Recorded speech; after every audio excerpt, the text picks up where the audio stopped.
今日係2025年10月4日，星期六。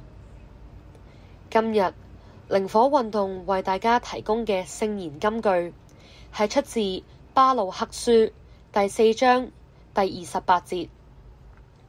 如今卻要加倍虔誠，回頭尋求天主。今日都係教會紀念一位聖人嘅紀念日，佢係聖方濟亞西西。今日嘅讀經一係巴路克書第4章第5至12節，同埋第27至29節。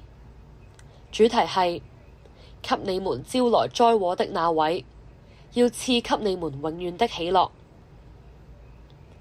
今日嘅福音係聖路加福音第10章第17至24節，係講述耶穌教導我哋話：你們應當歡喜，因為你們的名字已登記在天上了。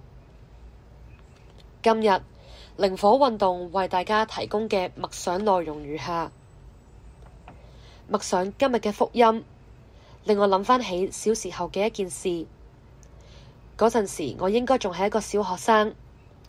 有一日喺學校教堂門外遇到一位年老嘅神父，唔係好記得清楚點解。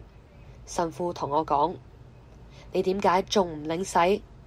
如果你明天就死咗嘅話，點算呢？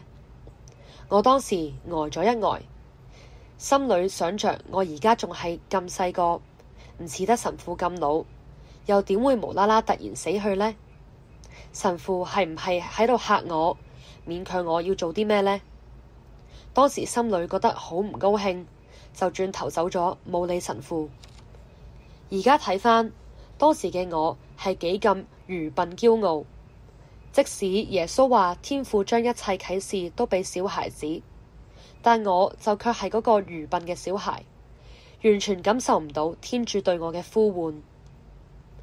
相比舊約時代嘅聖經人物，或係早期嘅教徒，我哋都幸福得多啦，因為我哋已經有聖經同埋聖書可以閱讀，又活喺一個已經建立咗教會嘅社會環境，充分擁有接觸天主嘅途徑同埋機會。但係仍然有好多人好似我呢個愚笨嘅小孩子一樣，仍然唔去睇唔去聽，或許睇咗聽咗呢啲道理，又唔作出行動，欠缺皈依嘅信心。又或如讀經中所講，聽咗聖言，卻又陷於世俗嘅誘惑同罪惡之中，始終沒有親近天主，尋求天主。當我哋咁容易獲得認識同埋接近天主嘅機會嘅時候，卻讓佢從指間流走，真係好可惜。為咗令自己可以多啲接觸聖經，多啲親近天主，最近我又再次慕道，希望喺團體內能夠認識到天主，體驗到天主嘅恩典。但願呢一次我能夠成為一個聰明嘅小孩，好好接住天主恩賜嘅禮物。今日嘅祈禱同埋反思如下：仁慈的天主，請你不要遠離我，讓我珍惜與你親近的機會，幫助我在生活中看到你、聽到你，按你的旨意而行動。亞孟。願天主祝福大家。